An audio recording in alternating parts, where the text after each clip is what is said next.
இரவு நேரத்தில் கையில் கோணிப்பையுடன் சாலையில் சுற்றித் திரியும் மர்ம நபர்கள். வளர்ப்பு பிராணிகளை பார்த்தவுடன் அப்படி ஒரு ஆக்ரோஷம். செல்லப்பிராணி பிரியர்கள் அச்சத்தில் உறைந்த சம்பவம். சென்னை விருகம்பாக்கம் அடுத்த சாலிகிராமம் இந்திரா நகர் முதல் குறுக்கு தெருவை சேர்ந்தவங்க தான் பிரதீபா பானு. இவங்க தன்னுடைய உறவினர்களோட வாடகை வீட்டுல வசிச்சுட்டு வராங்களாமா.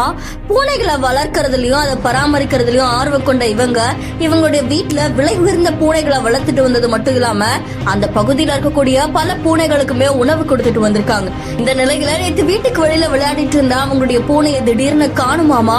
இது தொடர்ந்து அக்கம் பக்கத்துல தேடி இருக்காங்க. அப்ப அவங்களுக்கு அதிர்ச்சியான தகவல் ஒண்ணு வெளியாகி இருக்கு. பக்கத்து வீட்டுல இருக்கவங்களுடைய பூனைகளுமே காணாம போனது தெரிய வந்திருக்கு. அங்க இருக்கக்கூடிய சிசிடிவி காட்சிகளை ஆய்வு செஞ்சு பார்த்திருக்காங்க.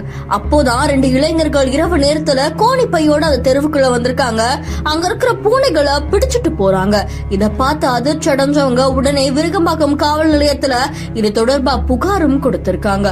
புகாரின் அடிப்படையில போலீசார் இப்போ பூனைகளை திருடி சென்ற அந்த நபர்களை தேடிட்டு வராங்களாம். இந்த சம்பவம் அந்த பகுதியில் பெரும் பரபரப்பையும் அதிர்ச்சியையும் ஏற்படுத்தியிருக்கு.